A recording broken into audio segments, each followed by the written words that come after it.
El mercado es quien determina qué artista va a ser inmortal y no va a ser olvidada en el futuro. Esa inmortalidad no me interesa, o sea, no quiero trabajar para eso. En cambio, lo otro, la inmortalidad de las personas queridas o el afecto o el miedo a morir y a ser olvidada es otra cosa. Mi nombre es Ana Gallardo, soy artista, nací en Argentina, vivo en México hace ya 7 años. Mi madre, una pintora frustrada, que además una artista frustrada, murió muy joven. Y mi padre, que fue un poeta como medio reconocido, pero también frustrado, nunca ha estado satisfecho, estuvo totalmente satisfecho con su carrera. Esas vocaciones, como heredo sus frustraciones.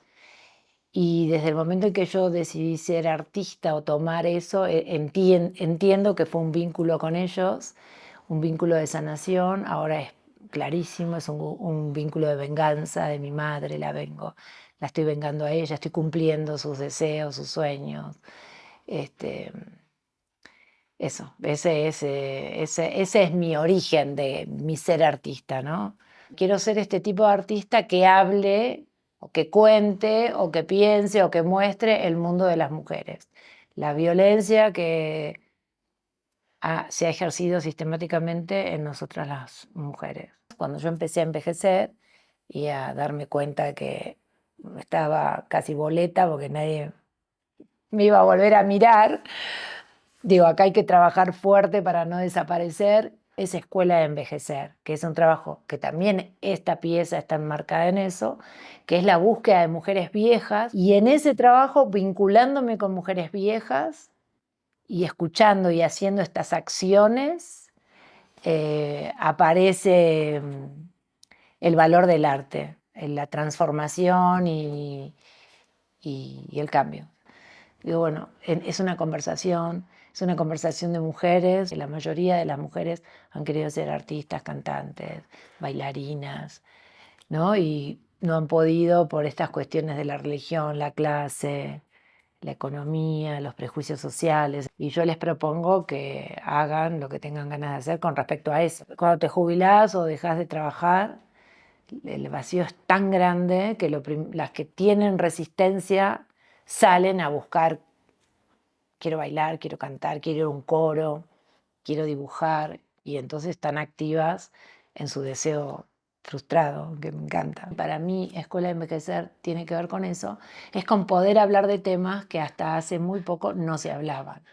No sé, yo nunca había escuchado en mi época de juventud o lo que fuera, hasta que me llegó, con quién conversar sobre la menopausia, sobre la falta de olor a fertilidad. Entonces, las mujeres decimos: ay, no llega la menopausia, y ya no nos miran. Obvio, ya no volvemos a sexo, ¿entendés? Entonces ya nadie te... O sea, que es violento, pero es violento porque además es como si solamente ya lo último que le servíamos al capitalismo lo dejas de servir.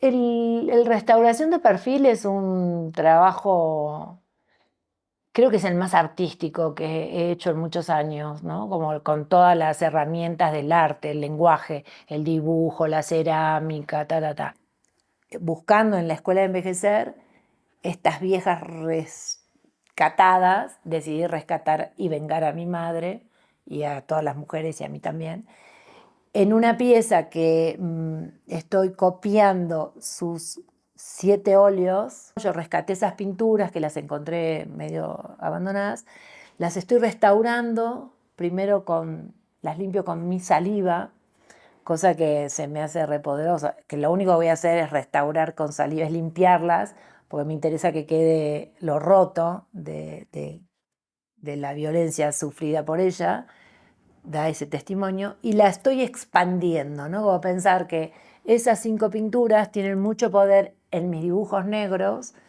de carbón, que es ese cuerpo restaurado, restituido, visible. Trabajo con el carbón básicamente en los dibujos porque el carbón para mí es el cuerpo violentado, es la memoria, es la ceniza, es el carbón, es ese humus, sale de la tierra, es el compost, y tiene la memoria de todos nosotros y nuestros, ¿no? Mis ancestras, está ahí. Mi hija que trabaja las piezas de cerámica, que le pedí que ella es ceramista y que copie esas cosas que están en las naturalezas muertas, que era lo que mi madre veía. Ella lo saca, le da forma, también pienso en el barro que es lo mismo, compost, ¿no? Tiene toda esa memoria. En estos últimos años estoy trabajando y trabajé durante 1 año y medio en una pieza que se llama Bitácora Guatemalteca, que tiene que ver con una investigación de mi propia vida, con una relación que tuve con uno de los grupos armados de Guatemala en los años 80. Empecé a buscar mujeres de los años 80 que fueran viejas para conversar y me encontré ahora con una mujer con la que estaba trabajando 1 año y medio. Y entre todas esas materialidades, ese trabajo tiene tiene texto hecho por esta mujer y por mí, tiene dibujos de esos textos, tiene una publicación de ese texto y tiene una performance que es ella leyendo su propio texto en la inauguración. Estando acá en México en los 80, participé de un espacio que se llamó el Salón de los Aztecas. Y ahí aprendí algunas cosas que me gustaban del under, ¿no? De la cosa más de lo comunitario, qué sé yo. Puros hombres, por supuesto. De hecho, la memoria de ellos es puros hombres, ¿no? Entonces, bueno. Después de eso me vuelvo a Argentina con mi hija pequeña, que no llegaba a tener 1 año, y me encuentro en un estado de rareza porque no había pasado tanto tiempo y al mismo tiempo mis amigos y mi generación había crecido, eran todos famositos, y yo llegaba, ¿no? Como perdida. Lo que hice fue empezar a armar en mi estudio un espacio de arte, que hasta ese momento no era muy común en Argentina. Entonces eso un poco lo que traía de la cosa del Salón de los Aztecas, invitaba artistas a mostrar y a pensar cosas. Y cuando llegué acá hice exactamente lo mismo.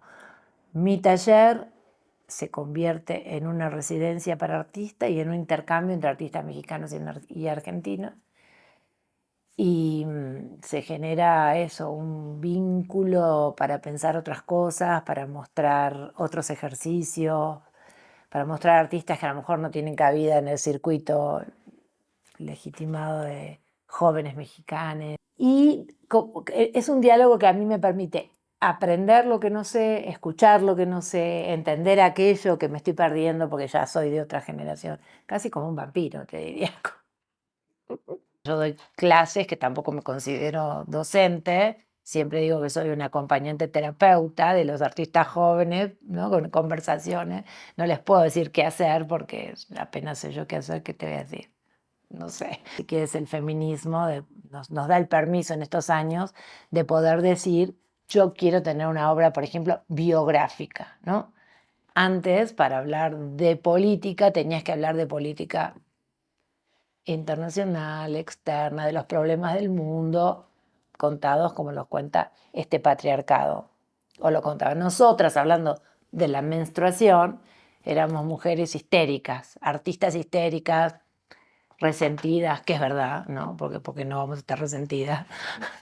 Pero ahora esa academia feminista nos permite abrir el campo de juego y el campo de discusión y el campo de reflexión. Y aparecen todas estas prácticas y todas estas ideas y estos conceptos que tienen que ver también cómo pensamos el cuerpo, desde dónde, para qué sirve el arte, qué saberes, qué significa saber, qué tengo que leer para saber. Yo no quiero leer nada, si no tengo ganas de leer no leo. Durante muchos años hice un trabajo muy amoroso y profundo para dar también incluso para discutir y reflexionar sobre todas las mujeres artistas que no veíamos, nuestras colegas, nuestras artistas maestras, ¿no? Como dónde estaban, qué ha pasado con eso, con esa historia que nos ha escrito. Entonces, eso chiquitito ha ido como cavando y después vas encontrando esa red de amigas, personas que también están pensando lo mismo y va generando un pequeño cambio, un pequeño ajuste.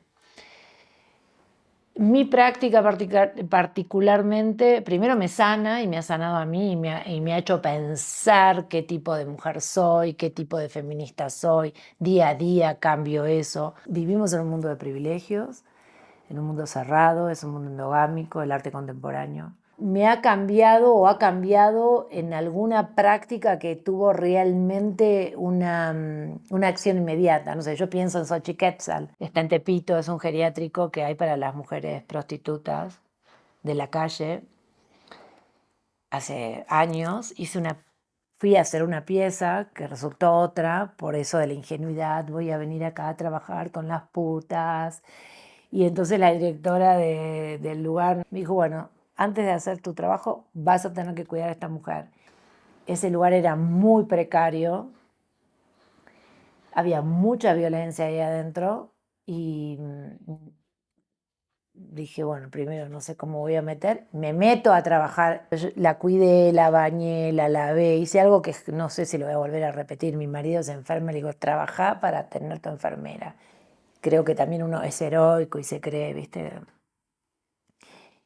Y lo que pasó, que lo entendí mucho después, es que finalmente yo a esa mujer la ayudé a morir.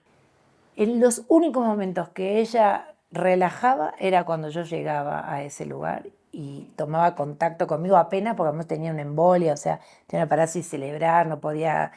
Era una cosa tremenda. O sea, después cuando me voy de ahí no tenía obra. Yo digo, ¿qué voy a hacer? Después de esto no tengo más nada que hacer en la vida. Ni siquiera me daba cuenta lo que había sucedido. Eso es una transformación importantísima que me la dio el mundo del arte. Si yo no hubiera transitado por la práctica artística, jamás hubiera llegado a esa situación, que es de vida.